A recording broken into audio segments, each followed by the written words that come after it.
Salvete, fifth grade. All right, so I miss you.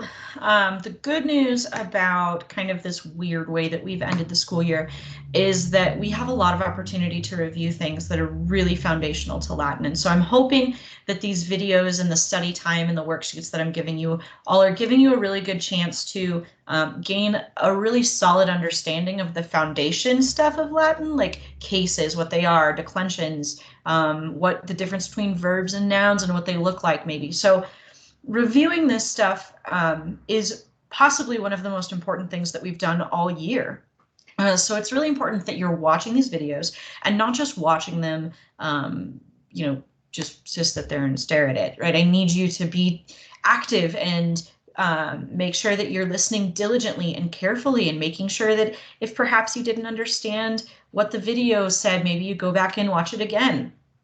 These aren't terribly time consuming, and they're really awesome in just making sure that you have a good idea of the foundation of Latin before we have to move into sixth grade. So this video is no exception. It is more review, but this time we are talking about noun lexical forms. We're talking about what they look like, the difference in declensions, how many we've seen, how to remember cases. Okay, so this is another review video, and there is a worksheet that is associated with this. So please make sure that you watch this carefully so that you can fill that out completely and correctly. So let's jump right into this PowerPoint. Okay, so we are going to start by reviewing noun lexical forms. We're going to talk about cases. We're going to go over declensions again and talk about endings and maybe a review of how to remember these endings.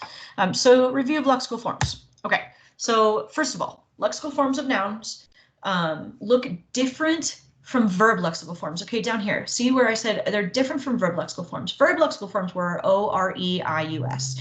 Okay, we're looking at puella, puellae, F. Girl, do you see how different verb lexical forms look than noun lexical forms? The one thing you should know with how to identify whether it's a noun or a verb is the fact that nouns have gender right here. Verbs don't. Nouns also have 2 forms. Verbs have 4. Okay, so please make sure that when you look at a lexical form, you're able to determine whether it's a noun or whether it's a verb. If it's O-R-E-I-U-S, it's a verb. If it's not and it has a gender, it's a noun. Okay. So again, review. Lexical form just means the dictionary form. A lexicon is a dictionary. Okay, so if you look up nouns, which are persons, places, things, ideas, right, in the back of the book, you are going to get something that looks like this, puella, puellae. Now, you might also see something a little bit different, because sometimes, see how the stem is the same here and here? Well, sometimes the dictionary just saves time and space and takes out that stem and just writes it with a hyphen. Okay, so you might have puella, puellae, F girl, or you might have puella hyphen AEF girl. It's the same thing. Again, you might see puer, pueri, M boy. But if the stem is the same here as it is here, they're just going to take out that stem and use a hyphen, and you're going to just see puer hyphen E, M boy. Now, like we just talked about, that right there is the gender of nouns. M for masculine, F for feminine, N for neuter. And this is, we're talking about grammatical gender, not natural gender. Okay, the natural gender of girl is female, it's feminine, that makes sense. But what about window? Window is feminine. Is there anything particularly female about a window? Is it that only women use windows? Did women invent windows? No, there's nothing specifically female about a window, but it is feminine in gender. That's because grammatical gender, like we're talking about here, that window is feminine and, road is feminine. So you have things like a stick is masculine, okay, but there's nothing masculine about a stick. So that's the difference. Grammatical gender, natural gender. Natural gender is like my sister is a female, so she's feminine. Okay, we're talking about grammatical gender here. This first form over here, that form is always going to be your nominative singular form. Well, 99 out of 100 times. Okay, that form right there is always nominative singular. Your second form is genitive singular. This is really important. This genitive singular form is going to tell us a lot of information that we're going to be using as we go into 6th grade. The genitive form can give us things like it can tell us what the stem of a noun is. It can tell us what the declension of a noun is. Okay, so the genitive form is the important form when we're looking words up. All right, enough about lexical form. Cases. All right, so when we talk about cases, I can't remember if we've talked about all of our cases yet or not, but right now we're about to learn all of our cases in order. But in order to do that, I want to teach you how to remember them. And there's something that we use called a mnemonic device that helps us remember Latin cases. Mnemonic is a really crazy, weird, fun word, okay? It's from a Greek word, which is why it starts with a silent M. I mean, how many words in English start with a silent M, okay? But this word is a mnemonic device, and this is because it comes from Greek, and Greek is really bizarre. Well, a mnemonic device is any tool that helps someone retain or retrieve information by memory. Mnemonic is a word that actually comes from the Greek word meaning memory. So an example of a mnemonic device is if you've studied music, okay, which I think all of you or almost all of you have to some extent. At least when I studied music, I learned the phrase "every good boy deserves fudge" because that phrase is what helps you remember the lines on a treble clef, the notes that go up on the lines, E, G, B, D, F. We have "every good boy deserves fudge." Okay, so this is an example of a mnemonic device that helps us remember the notes on a musical treble clef. Okay, so Latin has a mnemonic device, and truth be told, I made this up. Actually, I think one of my students, my first year teaching, made this up, but I've used it for many, many, many years. I think you guys, since you guys were about 1, I think I've been using this. And it is "no good dogs attack anyone viciously," which is a really good rule in life, right? No good dogs attack anyone viciously. But this is how we're going to remember our cases. So again, no good dogs attack anyone viciously. All right, so what's important there are the beginning letters of all of those. N, G, D, A, V. Now, because there's 2 A's, we have to remember which A comes first, and there's a way that I know that too, or I remember that too, and I'll tell you. But the reason to remember this mnemonic device is because these first letters represent the first letters of our cases in order. So we have nominative, genitive, dative. Now, 2 T's. So we have accusative, we have ablative. Does it go ablative first and then accusative, or accusative first and then ablative? Well, the way we know that is 2 T's in attack correspond to 2 C's in accusative. So 2 T's equal 2 C's. So accusative comes first, then ablative, then vocative. So nominative, genitive, dative, accusative, ablative, and vocative.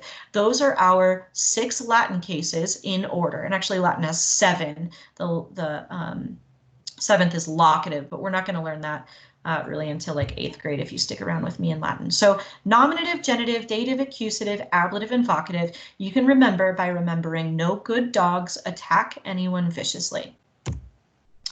Declensions. All right, so Latin has a 5 total. We've really seen about 3. We've officially learned just 2, the first and the second. So first, please remember, is usually feminine. Take a look at that second. It's masculine or neuter.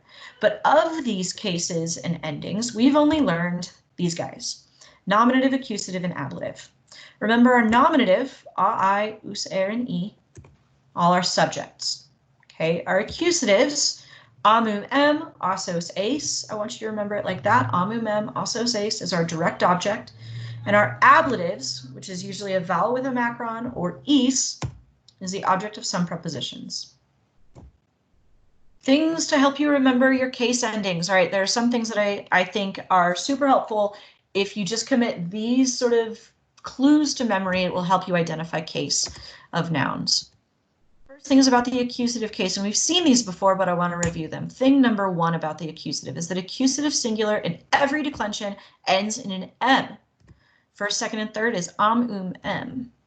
Now, we're not going to learn 4th and 5th, but I want you to see that the pattern is the same. 4th is 5th is m. Everything here ends in an m. Am, em.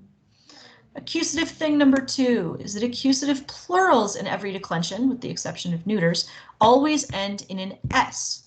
So we have osos ace. And then again, not learning it, but it continues the pattern us and ace.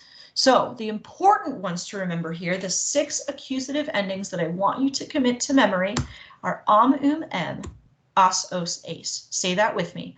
Em, as, os, ace. Again. Em, as, os, ace. Again.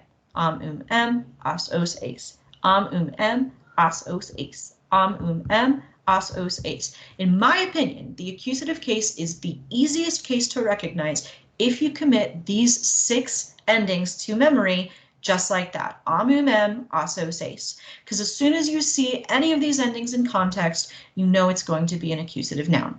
Mostly, for the most part. Okay, so em, as, os, ace. We have our accusatives. Now this is just in the first and second, but I want you to see here our singulars end in and and our plurals as and os.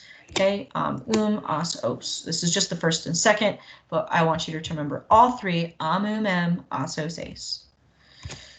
All right, ablative case. Ablative thing number 1 is that the ablative singular in the first declension differs from the nominative singular in the first declension only by a macron. Okay, super crucial to remember this, that the nominative singular is a. Ablative singular is a with a macron, making that macron super duper important, okay, because it's the difference between a noun being ablative as the object of a preposition or is the noun nominative being our subject, okay? That macron will change a noun function. Please remember it. Ablative thing number 2. In fact, all ablative singulars, with one exception, end in a vowel with a macron. A, o, a, u, a. Well, our exception is right here in the middle. Our third declension doesn't happen to have a macron, but it still is a vowel, which I like. So I like to remember ablative singulars as round letters with hats. Okay, round vowels with hats. All right, now ablative plural, thing number 3, is that in the first and second declension, ablative plural is always is. Okay, so please remember is as our first and second declension ablative plural. All right. So we take a look here. We have our vowels with macrons and our ises. Okay, a and o, I want you to remember very, very clearly as ablatives and then is plurals. So what I have here now is an example of some sort of a, I guess we can call it a worksheet that is pretty much identical to what you're going to be doing on your worksheet or video response questions for today. What I've given you are 7 nouns, all are singular. Take a look up here. I've made them all singular here. And I've given you 7 random nouns, all in different cases. So we have carton, which means map, amicus, which means friend. You know ager is field. You should know pictura is picture. Casa, you know, is house. Sono, you should remember, is sound. And equum is horse. All of these, we look at their endings right here, amum, or am, us, er, a, o, and by looking at those endings, we're going to determine what case these nouns are. So first job is to find the accusatives. The reason we're finding the accusatives first is because, in my opinion, they are the easiest to find. Why? Well, you're just looking for an M for the singulars, or you can remember that they're the amum M of our osos ace, sort of amum M osos aces. It's amum M. So go through. I'm going to give you 5 seconds to find your accusative singulars. 5, 4, 3, 2, 1. And you should have come up with carton and equum, both end in an M. Next, we're going to find our ablatives. This is also pretty simple. We need to look for a vowel with a macron. Okay, so look around. Look for your round letters with hats. 5, 4, 3, 2, 1. You should have found pictura and sono are both ablative. All right, and then lastly, we're going to find our nominatives. There's 2 of them. Oh, by the way, this number over here is telling me how many I have.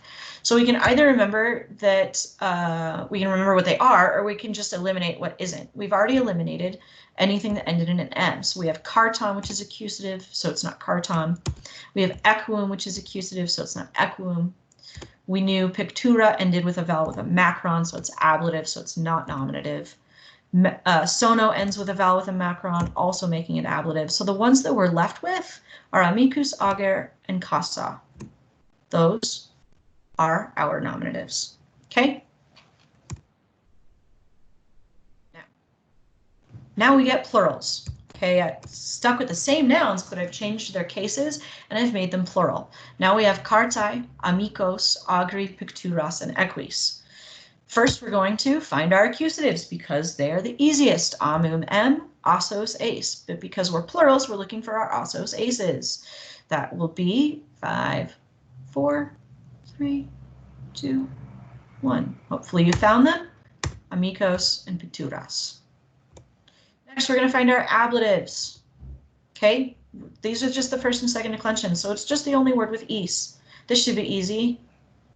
Dun, dun, dun, dun. Is. Okay, and then lastly, find our nominatives. Okay, we can know that it's an AE or a long I, or we can just eliminate what we know isn't. So this shouldn't take you too long. It should be cartai and agri. All right.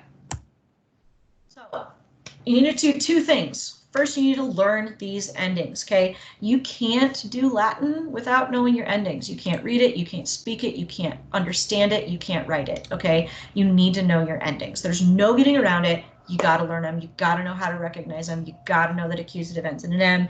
You got to know that ablative singular ends in a vowel with a macron, things like that. You just have to know them. Now, the other thing that you need to do is, in addition to learning your endings, go to your worksheet and please complete your questionnaire that is based on this video. If you feel like you need to watch it again, do so. All right. It's important that you're getting this stuff. It's important that you're memorizing this stuff. It's important that you can answer these questionnaires that go with these videos. So this was a short one. So chop chop, go do that questionnaire, and I'll talk to you soon. Walete omnes.